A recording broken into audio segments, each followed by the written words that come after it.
Президент Сооронбай Жээнбеков бүгүн Кыргызстан Жогорку сотунун төрайымы Гүлбара Калиева менен жолугушту, деп билдирет президенттин аппараттын маалыматтык саясат бөлүмү. Өлкөдө сот системасын мындан ары жакшыртуу, сот укуктук реформаны ишке ашыруунун жүрүшү боюнча чаралар талкууланды. Мамлекет башчысы сот укуктук реформаны ишке ашыруу, мамлекеттик коррупцияга каршы мамлекеттик саясатты жүргүзүү жана сот акыйкаттыгын камсыз кылуу аркылуу жарандардын укуктарын жана эркиндиктерин коргоодо сот органдарынын ролу өзгөчө экендигин белгиледи. Жогорку соттун төрайымы Гүлбара Калиева 2019-20 жылдарга Кыргыз Республикасынын сот тутумун өнүктүрүү, мамлекеттик максаттуу программасынын негизинде багыттары жана ишке ашыруу чаралары жөнүндө маалымат берди.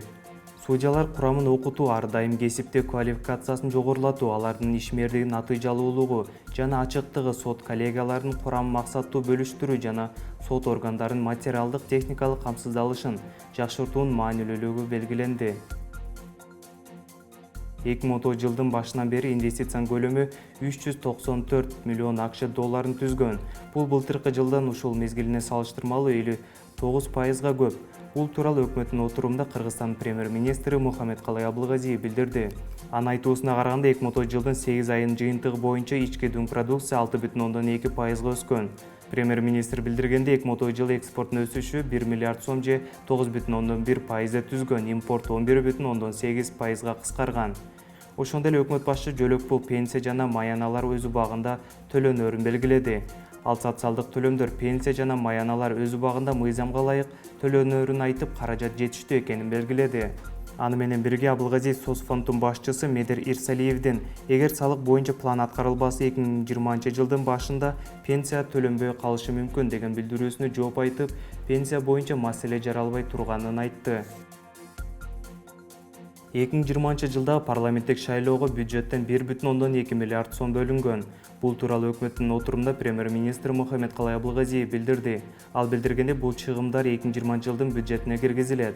Андан тышкары өкмөт башчы маалымдагандай 2020 жылы калкты кайра каттоо жүргүзүлөт. Ага 240 миллион сом бөлүнгөн. Ошондой эле дүйнөлүк көчмөндөр оюндары жана Токиодо Олимпиада оюндары өтөт, деп билдирип, ал жакка да бюджеттен каражат бөлүнө тургандыгын айтты. Боом-Капчык айында жол 4 октябрга чейин күнүнө 6 сааттан жабылат.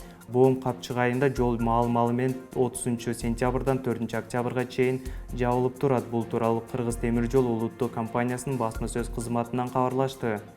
Маалыматка ылайык, аталган күндөрү Бишкек-Нарын-Торгат унаа жолунун Боом-Капчык айында 131 чакырымда таштарды күч менен кулатуу иштери жүргүзүлөт. 2010 жылдын 4 октябрына чейин жол кыймылы саат эртеменки 9:00 15:00 чейин жабык болот. Жолго 30-40 автоунаа чогулганда таш түшүрүү иштери убактылуу токтотулуп, машиналар өткөрүлүп турат, деп айтылат маалыматта. Бул жылы токтоосуз сактагычында суу тартыштыгы болбойт. Бул тууралуу өкмөттүн отурумунда Улуттук энергия холдинг компаниясынын башчысы Айтмамат Назаров билдирди. Анын айтымында бүгүнкү күндө токтоосуз сактагычында 17,2 миллиард куб суу топтолгон. Ал өткөн жылга караганда 2 миллиард кубка аз. Ал бул жылы электр энергия берүүсүнө жетет. Келерки жылы тартыштык болушу мүмкүн. Жылуулук сезонунун аяктарында 11 миллиард куб суу калат. Ал жетпей калышы ыктымал, деди ал. Назара белгилегенде, бул жылы Өзбекстанга электр энергиясы экспорттолбойт. Эртең 28 сентябрда жүргүнчүлөрдү ташыган Бишкек-Карабалта поезди убактылуу токтотулат. Бул тууралуу Кыргыз темир жолу ишканасынын басма сөз кызматынан билдирет. Темир жолдогу ремонт иштерине байланыштуу 2010 жылдын 28 сентябрында жүргүнчүлөрдү ташуучу Бишкек-Карабалта поезди убактылуу токтотулат, деп айтылат маалыматта. 29 сентябрдан тартып аталган поезд каттамы белгиленген график боюнча каттай баштайт. Индияда өтүп жаткан сууда сүзүү боюнча Азия биринчилигинде кыргызстандык спортчу Елизавета Рогожникова 4-чү медалды багынтты. Бул тууралуу спорттун аталган түрү боюнча федерациясынан кабарлашты. Мелдеш Индиянын Бангалор шаарында өтүп жатат. Ага 35 өлкөнүн суучулдары катышууда. Рогожникованын куржунунда 1 күмүш жана 3 коло медаль бар. Мелдештин 3-чү күндө кыргызстандык суучул 100 метр аралыкка далы менен сүзүп, коло медальды утту. Кыргызстандык суучулдардын байге куржунунда жалпы жонунан 3 күмүш, 3 коло медаль бар. Кыргызстандын көкбөрү боюнча курамасы Ташкентте өтө турган дүйнө биринчилигине барбайт. Мындай чечимди Кыргызстандын көкбөрү боюнча федерациясы кечээ 26 сентябрь күнү кабыл алган. Эскерте кетсек, быйыл февраль айында Астана шаарында эл аралык көкбөрү федерациясынын жыйыны өтүп, анда буга чейин көкбөрүдө колдонуп келген эрежелер өзгөртүлгөн. Маселен, тайгазан алынып, мурда оюнчулар 20 мүнөттөн 3 бөлүк ойноп келсе, эми 20 мүнөттөн 2 бөлүк ойной турганы болгон. Кыргызстандан ал жыйынга эч ким барган эмес. Анда кыргызстандык тарап ал өзгөртүүлөргө каршы болуп, Ташкентте өтө турган дүйнө биринчилигине катышпай турганын билдирген.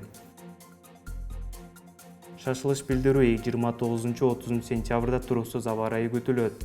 29 сентябрда түнкөсүн кээ бир райондордо, күндүз Чүй, Талас облустарынын көпчүлүк аймактарында, Ош, Жалал Абад, Баткен, Ысык Көл, Нарын облустарынын кээ бир райондорунда жаан жаап, тоолуу райондордо кар жаашы күтүлөт.